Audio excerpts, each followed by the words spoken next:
Bismillahirrahmanirrahim. Assalamualaikum warahmatullahi wabarakatuh.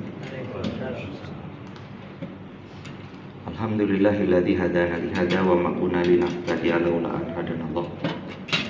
Asyhadu an la ilaha illallah wahdahu la syarikalah wa asyhadu anna Muhammadan abduhu wa rasuluh. Allahumma shalli ala Muhammad wa ala alihi wa sahbihi wa sallim. Allahumma arinal haqqa haqqa warzuqna ittiba'ah wa arinal batilan batilan warzuqna ijtinabah. Ya Allah, tunjukkanlah yang benar itu benar adanya sehingga kami bisa mengikutinya, dan tunjukkanlah yang batil, yang salah itu salah adanya sehingga kami bisa menjauhinya. Allahumma la sahla illa ma ja'altahu sahla wa anta taj'alul hazna idza syi'ta sahla. Allah lah yang mampu mengubah setiap kesulitan menjadi kemudahan.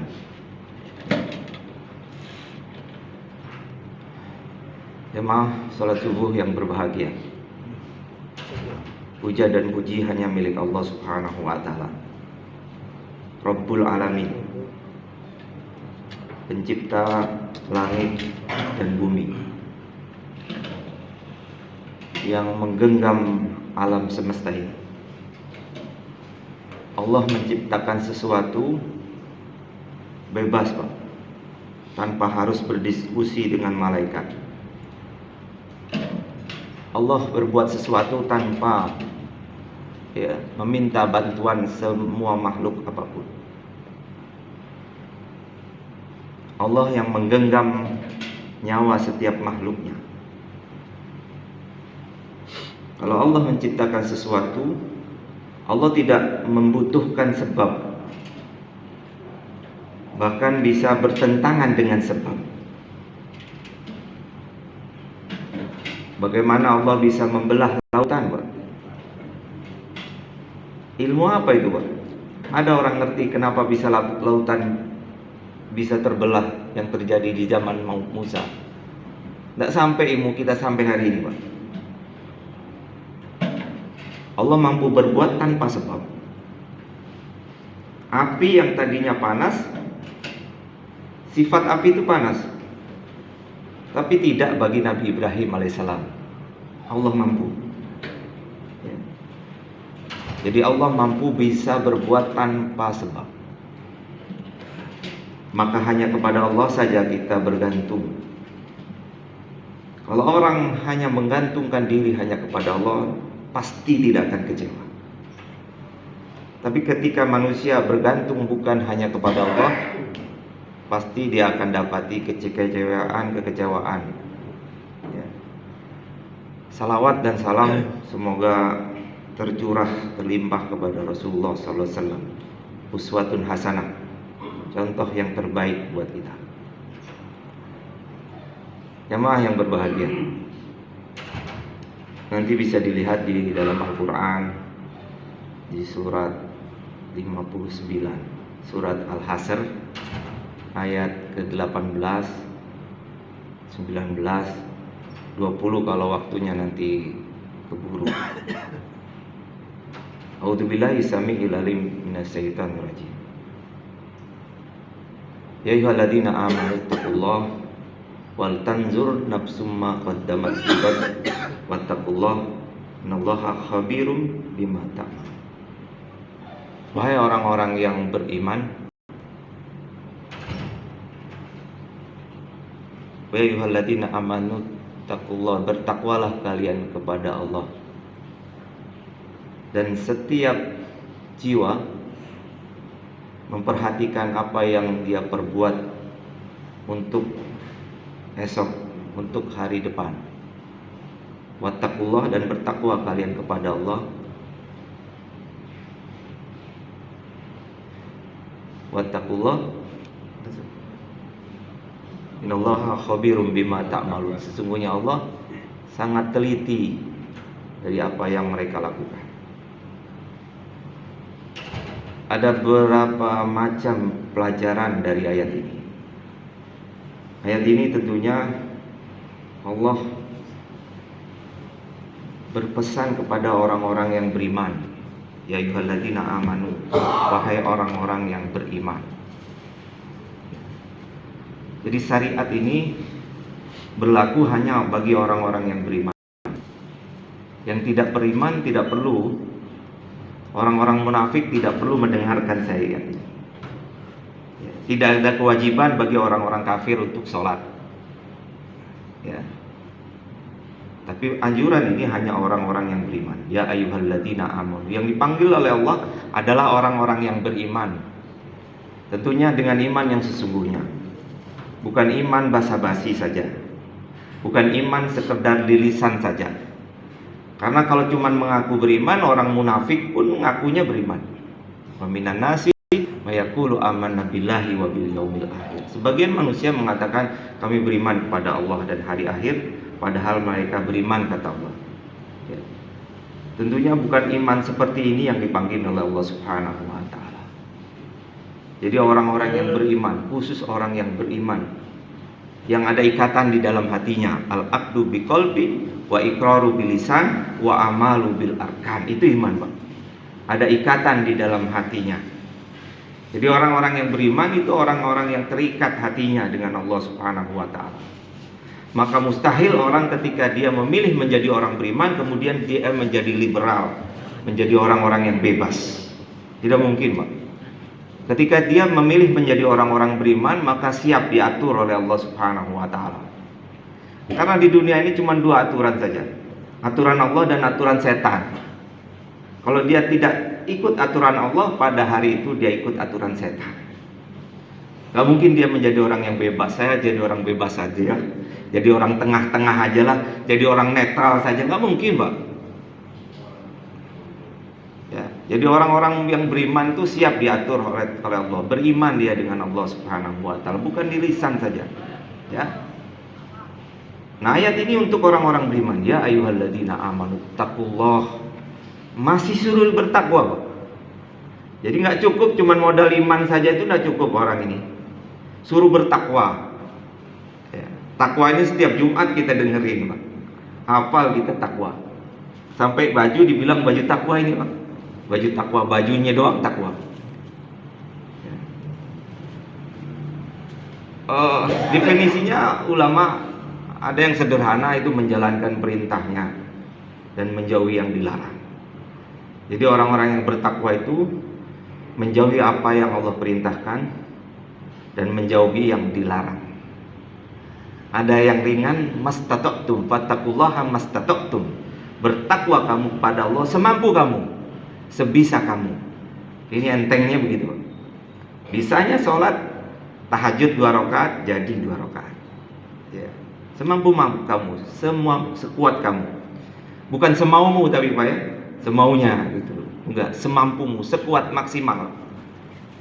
Tapi ada yang keras di situ. Wattaqullah ya ayyuhalladzina amanu taqullaha haqqa tuqatih. Takwa kamu kepada Allah dengan sebenar-benarnya takwa. Jadi ada orang yang takwanya ini asal-asalan aja, Pak. Maka penekanan ayat ini suruh bertakwa sebenar-benarnya takwa. Ulama mengatakan takwa itu kadang-kadang waspada, Pak. Ya. Jangankan yang haram, yang subhat saja orang takwa itu menghindar. Inilah jawaban Ubay bin Ka'ab ketika ditanya oleh Umar radhiyallahu an. Ma huwa takwa, apa takwa itu wahai Ubay bin Ka'ab? Ubay bin Ka'ab itu mufassirnya zaman sahabat. Takwa itu ketika engkau berjalan di jalan yang penuh duri, ya, jalan yang penuh duri, apa yang kamu lakukan?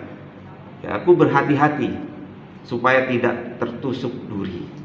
Itu takwa. Jadi orang-orang yang tertakwa itu orang yang berhati-hati dalam hidupnya. Dia berkata hati-hati, bertindak hati-hati, berbuat hati-hati. Itu takwa. Karena keutamaan manusia itu bukan di hartanya, bukan di jabatannya, bahkan mungkin bukan di ibadahnya, tapi karena ketakwaannya. Inna akramakum indallahi atqakum. Sesungguhnya kemuliaan manusia itu di takwanya itu, Pak. Panjang sekali berbicara tentang takwa ini. Harus kita ulang-ulangi tentang takwa ini. Ittaqillah haitsumma kunta, kata Nabi. Bertakwa kamu kapanpun, dimanapun, dan dalam kondisi apapun. Jadi takwa itu bukan seperti pakaian, Pak. Kadang kita lepas, kadang kita pakai. Ya. Kalau di masjid pakaiannya takwa. Di jalan, di pasar, ya. Kemudian takwanya dilepas gitu, Pak. Enggak, Pak. Takwa itu melekat, Pak. Jadi prinsip hidup kita bertakwa itu. Oh, takwa enak, Pak, di masjid aja sih kelihatan banget takwanya. Coba di pasar. Coba di jalanan, Pak. Wah. Yang lagi macet gitu, Pak. Orang klakson kita, Pak. Dia tahu salah, yang salah dia. Klakson, Pak. Lagi macet, panas, Pak. Dibentak lagi. Nah, itu tuh ujian takwa itu, Pak. Kalau mulut kita diam, astagfirullah, nah itu takwa. Tapi kalau kita ngeladenin masih jauh berarti kita. Takwa. Waspada, hati-hati orang-orang yang bertakwa itu. Dan berita takwa ini umum untuk orang yang mengaku beriman tadi. Kecuali kita memilih menjadi orang munafik atau menjadi orang-orang kafir, itu nggak perlu nasihat takwa. Orang beriman tuh umum, Pak, nasihatnya. Dari yang paling bawah sampai yang dari atas. Dari ulamanya, dari kiainya, dari ustadznya, dari presidennya, dari pejabatnya, dari anggota DPR-nya. Emang kita doang yang suruh bertakwa?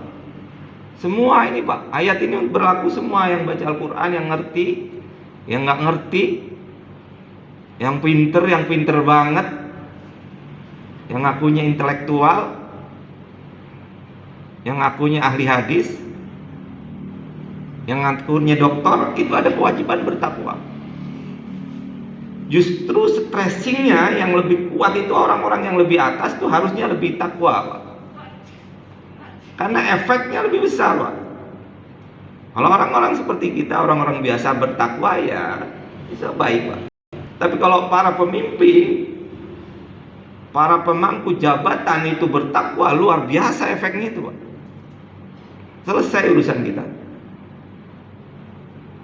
Ketika Mesir waktu itu kemarau panjang, paceklik, ya, gandum hancur, tumbuh-tumbuhan semuanya hancur, Pak. Binatang-binatang banyak yang mati, Pak. Susah Mesir waktu itu. Gubernurnya Amr bin As waktu itu. Akhirnya berkirim surat lah Amr bin As ini kepada Umar bin Khattab, Amirul Mukminin saat itu. Maka Amirul Mukminin Umar bin Khattab saat itu cuma bikin surat aja, Bismillah. Ya, ya Allah, turunkan hujan untuk rakyat Mesir. Ini kasih kepada gubernur kamu. Baru gubernurnya baca Bismillah, ini surat dari Umar bin Khattab nih, pemimpin nih. Ya Allah, turunkan hujan untuk rakyat Mesir. Hujan langsung, Pak. Selesai, Pak. Di pemerintahan Umayyah waktu, Bani Umayyah. Waktu itu kebetulan Amirul Mukmininnya itu orang yang soleh. Lupa saya namanya, Abdurrahman bin Nasr kalau tidak salah. Soleh ini Amirul Mukminin. Sama kasusnya, tidak terjadi hujan, kemarau panjang, Pak. Akhirnya rakyat waktu itu, para ulama berkumpul, mereka ingin bikin sholat istisqa, sholat minta hujan. Ditunggu-tunggu Amirul Mukminin nggak muncul-muncul, Pak. Akhirnya salah seorang ulama itu datang ke tempatnya, tanya Amirul Mukminin di kamar, lagi nangis-nangis, lagi berdoa kepada Allah Subhanahu wa Ta'ala. Maka ulama itulah, udahlah, kita nggak usah sholat lah. Kalau udah imamnya Amirul Mukminin sudah nangis-nangis begitu, selesai urusan kita. Benar hujan, Pak. Itu dahsyatnya pemimpin kalau dia bertakwa. Ya. Jadi itu takwa, Pak. Kita harus perhatikan bagaimana orang-orang beriman ini harus ditambah takwanya setiap hari. Sampai di mana takwa kita? Takut kepada Allah itu takwa. Ya. Jadi semakin takut kita kepada Allah, itu semakin takwa. Semakin tinggi iman seseorang, semakin tinggi ilmu seseorang, itu apa? Dilihat dari takutnya sama Allah. Jadi enggak petantang peteng-teng gitu. Ada sahabat Nabi namanya Usaid bin Hudayr radhiyallahu an. Semoga Allah meridhoinya. Ketika malam dia baca Al-Quran, Al-Baqarah, baru 4 ayat, kuda itu gelisah Pak, loncat-loncat kuda di dekatnya itu. Karena dia khawatir takut nginjek anaknya waktu itu, maka dihentikan bacaannya. Dilihat awan di atas seperti payung yang berkilauan gitu. Kemudian dilanjutkan lagi bacaan itu. Ya, tadi kudanya tenang kan? Dilanjutkan lagi, gelisah lagi. Ya, akhirnya dia nggak selesaikan bacaan itu. Paginya dia tanya, Usaid bin Hudayr tanya kepada Rasulullah kejadian semalam itu. Rasulullah menjawab bahwa malaikat semalam turun ingin mendengarkan bacaanmu. Ingin mendengarkan bacaanmu, Pak. Itu sahabat kayak begitu, Pak. Lagi baca Al-Quran, kemudian malaikat turun, Pak. Apa kemudian membuat ini Usaid jadi sombong, itu ngaku wali gitu terus, Pak? Kemudian dia petantang peteng-teng gitu? Enggak, Pak. Kita pernah apa baca Quran malaikat turun? Setan ya Pak, setan yang turun Pak. Tadinya nggak ngantuk Pak, lagi baca baru 1 lembar udah ngantuk Pak, ditiup-tiup mata kita sama setan Pak. Yang sering setan turun kita baca Al-Quran. Ya. Nah, ini kualitas ketakwaan sahabat itu seperti itu Pak. Itu pesan takwa. Kemudian wal tanzur nafsum ma qaddamat ligat. Dan setiap jiwa hendaklah dia memperhatikan apa yang telah diperbuat. Apa yang kita perbuat ini untuk kapan? Untuk hari esok Pak. Jadi apa yang kita lakukan itu dampaknya bisa nanti 1 jam lagi, 1 bulan lagi, atau setidaknya ada harapan kita nanti di akhirat itu ada Pak. Setiap tindakan yang kita lakukan baik dan buruk itu harus diperhatikan. Jadi orang-orang yang bertakwa itu orang yang selalu perhatikan apa yang diperbuatnya, karena semuanya itu akan diminta pertanggungjawaban oleh Allah Subhanahu wa taala. Karena kita bukan kambing, bukan sapi, bukan binatang, Pak, yang hidup bisa semau-maunya, mati selesai udah enak kubur gitu, Pak. Ada pertanggungjawaban kita sama Allah. Makanya perlu evaluasi, ini perlu, Pak. Muhasabah, menghitung-hitung diri Pak. Ya, nggak usah ngurusin orang Pak. Kita aja belum jelas nasibnya Pak. Kenapa harus memperhatikan orang lain? Jadi setiap diri memperhatikan apa yang dia pernah lakukan. Dan hari esok itu selalu diperhatikan kita Pak. Ya. Kalau kita menanam kebaikan, itu bisa kita rasakan di dunia. Dan harapan kita di akhirat kita akan dapatkan itu. Karena ini membuat ini jadi celengan buat kita. Orang-orang beriman itu celengan. Kalau dia berbuat amal, itu celengan kebaikan, Pak. Satu saat itu akan bermanfaat buat kita. Amal kebaikan itu bahkan di dunia bisa bermanfaat buat kita satu saat itu, Pak. Ketika kita sakit, ketika kita dalam keadaan kekurangan rezeki, ketika kita ada masalah, kebaikan-kebaikan yang pernah kita tanam itu nanti akan bermanfaat kepada kita. Ya, contohnya nanti bisa dilihat di kitab Riyadhus Shalihin, Pak. Di hadis yang ke-12 itu tentang bab tentang ikhlas. Tentang 3 orang. Ya, ketika itu dia masuk goa, kemudian goanya tertutup.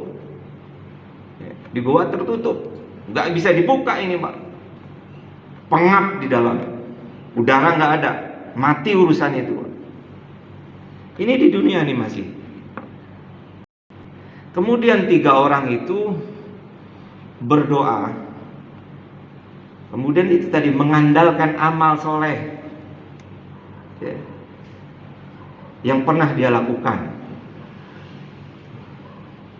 Jadi karomah itu salah satunya itu, mencari karomah itu bukan harus belajar tarekat, hakikat, makrifat, ujung-ujungnya nggak nyampe-nyampe Pak. Udah umur 60 masih belajar tarekat, hakikat, nggak ketemu Pak.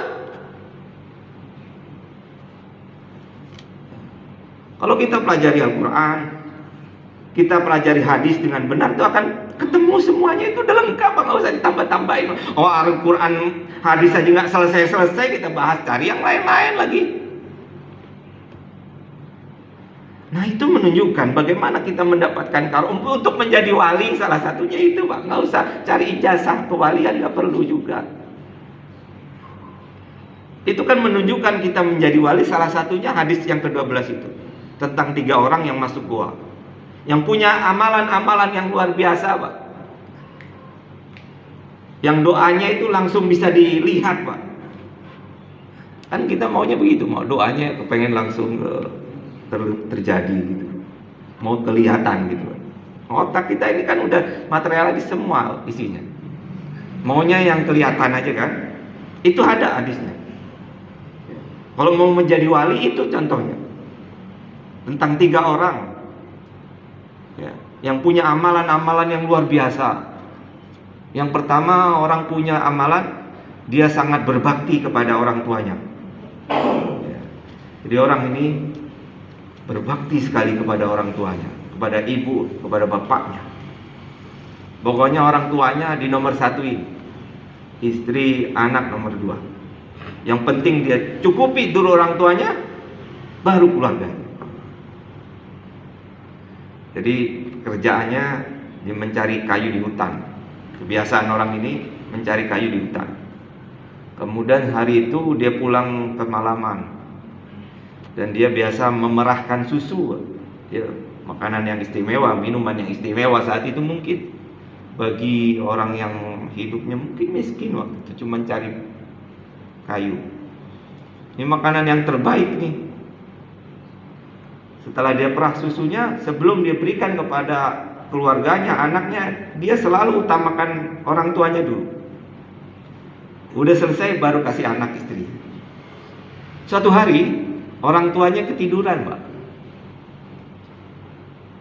Dia tidak tega mau bangunin orang tuanya. Dia tungguin sambil pegang susunya. Sementara anaknya megang kakinya, ya, kepengen minum susu, nggak dikasih Pak. Sampai orang tuanya bangun, kemudian diberikan susu itu kepada orang tuanya. Ya Allah, seandainya amalan itu karena mencari ridho-Mu ya Allah, selamatkanlah kami dari gua ini. Bergeser itu batu Pak. Coba bergeser Pak batunya, bisa dilihat Pak. Bergeser batunya, bergerak itu batu. Jadi kalau mau cari wali nggak usah jauh-jauh ke gunung Pak. Itu di rumah kita wali kita Pak. Orang tua itu wali kita Pak. Buat dia mereka suka, buat mereka ridho, senang sama kita Pak. Selesai urusan kita Pak.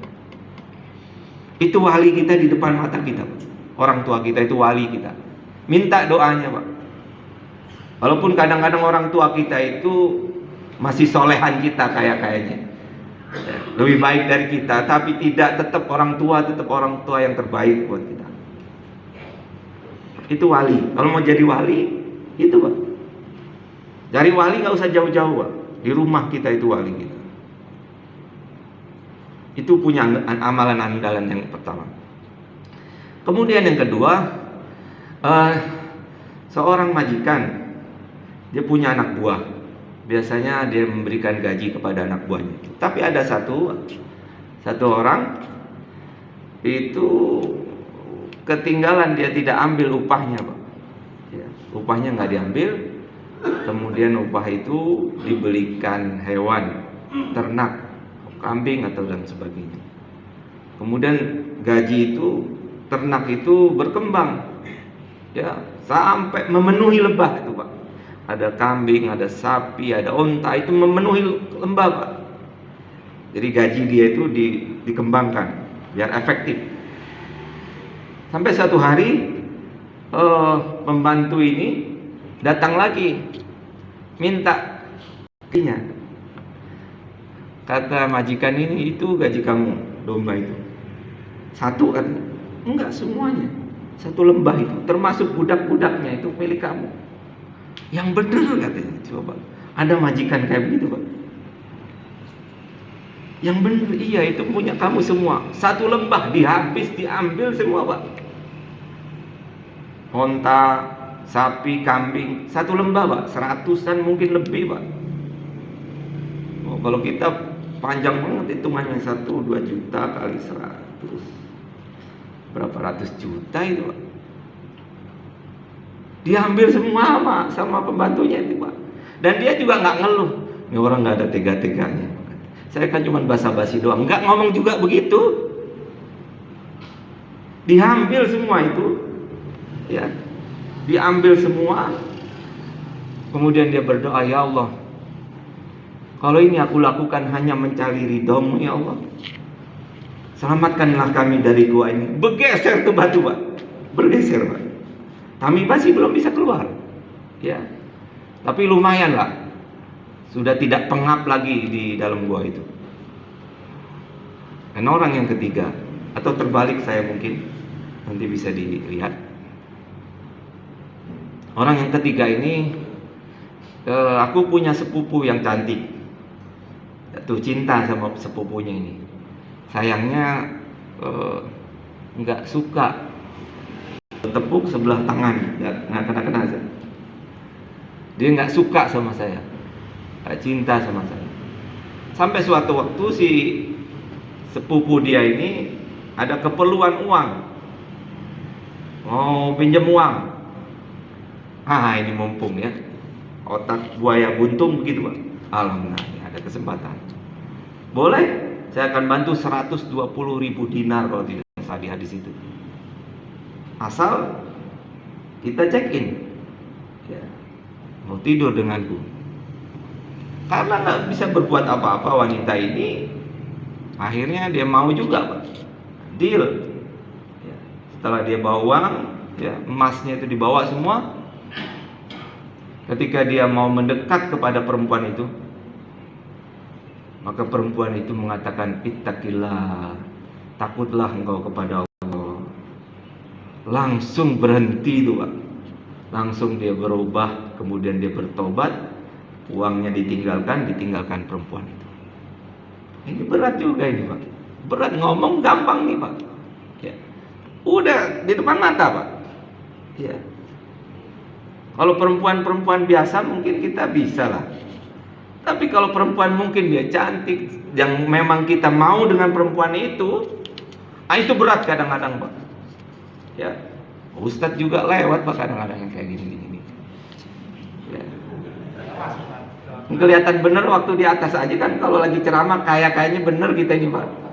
Kalau di bawah sama aja Pak, sama.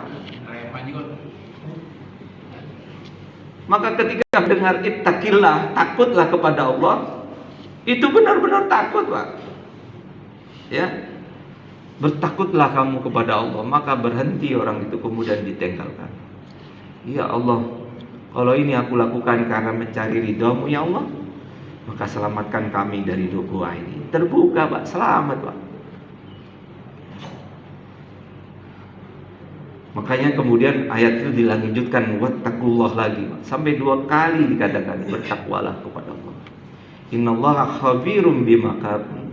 Ya. Sungguhnya Allah itu sangat teliti Pak. Allah tidak hanya melihat, tetapi Allah itu sangat teliti. Detail semua apa yang kita lakukan itu Allah tahu Pak. Bahkan kilas hati kita itu Allah tahu Pak. Ya. Bagi orang-orang yang soleh, punya prasangka jelek saja nggak boleh Pak. Ya. Walaupun Allah memaafkan, tetapi ini efeknya kepada kita juga Pak. Ada seorang ulama waktu itu, ulama besar, Ketika dia masuk ke masjid, ada orang sholatnya sambil nangis-nangis. Sholatnya sambil nangis-nangis. Kemudian ulama ini mengatakan, ini orang sholat nangis-nangis, riak, jangan-jangan. Cuman kilasan hati ini, Pak. Kalau nangis-nangis lagi sholat tahajud dong, jangan di masjid mau nangis-nangis. Dia punya kilasan hati saja begitu, Pak, ulama ini. Selama sebulan dia nggak bisa sholat tahajud, Pak. Malam nggak bangun-bangun. Yang biasa dia lakukan amalan itu, dia nggak bisa bangun-bangun. Hatinya kering waktu itu. Dia jauh zikir, ya zikir, tetapi nggak sampai kepada hati. Dia periksa sampai 1 bulan, itu apa penyebabnya nih? Sampai dia teringat, oh iya waktu itu saya pernah suuzon sama orang itu. Betul, terus orang yang dia suuzoni itu dia datangi, dia cerita, saya pernah suuzon sama kamu begini, mohon dimaafkan. Enggak apa-apa, udah saya maafin. Maka malamnya, jadi air mata yang 1 bulan itu tertumpah malam itu, Pak. Selesai. Ya, itu takwa namanya. Ada yang mengatakan takwa itu dia tidak rakus dengan yang halal, Pak. Jijik dengan yang haram, berhenti dari yang makruh. Makruh itu enaknya bahas apa, Ustaz? Rokok kayaknya. Nah, itu berhenti dari yang makruh. Jadi ada penelitian begini, Pak. Jadi sehari itu di Indonesia ada 90 juta bungkus rokok yang dihisap oleh orang-orang. Yang 80%-nya ada umat Islam. Kalau 10.000 aja waktu itu surveinya tahun 2016-an, 2017. Kalau 10.000 saja satu bungkus, itu terkumpul uang sekitar 900 M. Itu 4 hari aja sama zakat bazis, ngumpulin zakat orang Islam selama 1 tahun itu 3,7 T itu, Pak. Itu terkumpul cuman 4 hari orang rokok, Pak. Dananya itu. Dan dananya kemana ini? Kepada konglomerat. Ya. Jadi tidak heran yang dulunya kakeknya jadi konglomerat, ya cucunya cuman baru punya 1 pabrik. Cucunya, cicitnya itu sekarang udah jadi konglomerat lagi, Pak. Jadi gak kelar-kelar ini, Pak. Kaya, tambah lama tambah kaya, Pak. Yang ngebiayain siapa? Kita umat Islam. Kita ngomong oligarki segala macam. Oh, mereka yang punya duit, Pak. Semua bisa dia melakukan. Semua mereka bisa beli. Ya. Maka perhatikan ketakwaan kita, Pak. Sungguhnya Allah itu sangat teliti dengan apa yang kamu lakukan. Wala takunu kalladzina nasullah fa ansahum anfusahum ulaika humul fasiqun. Janganlah kamu seperti orang yang lupa kepada Allah. Ini katakan seperti orang yang lupa. Seperti orang yang lupa saja kita nggak boleh, apalagi jadi kita orang yang lupa sama Allah. Lupa itu lawan katanya ingat, Pak. Jadi kalau orang itu sudah lupa sama Allah, Allah jadikan dia lupa kepada dirinya sendiri, Pak. Dan akhirnya ujungnya menjadi orang-orang fasik. Fasik itu khuruj anit ta'ah, orang yang keluar dari ketaatannya. Itu orang fasik, Pak. Ulama mengatakan fasik itu orang yang di tengah-tengah, dibilang kafir bukan, dibilang Islam bukan. Itu orang-orang fasik namanya, Pak. Jadi posisinya di tengah-tengah, Pak. Islam garis tengah. Nah, ini fasik, Pak. Memang lupa sama Allah. Ya. Jadi orang-orang fasik lupa sama Allah. Jadi semakin kita lupa kepada Allah, Allah jadikan orang ini semakin jauh dengan Allah.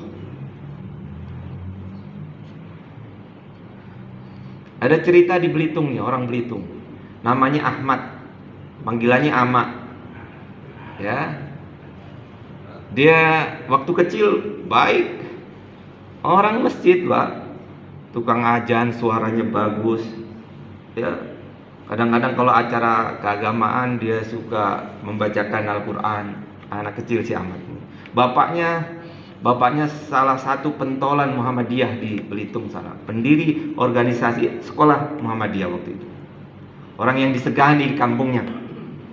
Maka si Ahmad ini kemudian dia sekolah di Jakarta. Sekolah di Jakarta, ketemu dengan teman-temannya, dengan komunitasnya. Kebetulan komunitas komunis waktu itu, ya, maka bahaya punya teman ini. Jadi setan kadang-kadang teman itu. Akhirnya dia berteman dengan komunitas komunis, karena memang dia cerdas dan pintar. Akhirnya menonjol karirnya. Jadi ketua, sampai dia sekolah di Rusia. Kemudian ke Cina belajar komunis. Ya, akhirnya namanya diganti, Pak. Ya, yang dulunya Ahmad Aidit menjadi Dipa Nusantara Aidit. Nggak pede pakai nama Ahmad, Pak. Dia ganti namanya. Kurang pas nama Ahmad ini. Ganti Dipa Nusantara Aidit. Keren kan itu, Pak. Menonjol karirnya sampai jadi ketua PKI. Ya. Akhirnya kita tahu kisahnya tahun 85 itu dia ditangkap di Boyolali, dikejar dari Jogja, Semarang. Akhirnya tangkapnya itu di belakang stasiun Solo itu apa? Ya, Stasiun Bapak. Ditangkap di sana, ya, di kamar ada lemari, dia tangkap, dipegang, ya, hukumannya eksekusi. Tapi dia minta ketemu Bung Karno waktu itu, tapi tim Algojonya nggak mau, pokoknya harus eksekusi. Kemudian sebelum dieksekusi tanggal 23 November kalau nggak salah itu, tangkapnya tanggal 23 November. Nah, ketika dieksekusi itu, sebelum dieksekusi ditanya mungkin apa yang mau dilakukan, apa dia mau taubat, mau sholat taubat, istighfar dan sebagainya. Apa yang dilakukan Aidit waktu itu? Dia minta waktu 10 menit. Buat apa? Mau sholat istighfar enggak? Mau pidato, Pak. Pidato PKI. Jadi matinya waktu pidato PKI. Nah, itu mahal hidayah itu, makanya, Pak. Hidayah itu mahal. Minta kita kepada Allah supaya Allah kekalkan hidayah ini. Jangan kau lupa kepada Allah. Nanti Allah jadikan kau lupa dengan dirinya sendiri. Itu saja mungkin yang benar datangnya dari Allah Subhanahu wa taala. Yang salah tentunya saya lihat tadi banyak salah saya. Mohon dimaafkan, mohon dimaklumi. Demikian, subhanakallah bihamdika asyhadu an la ilaha illa anta astaghfiruka wa atubu ilaik. Assalamualaikum warahmatullahi wabarakatuh.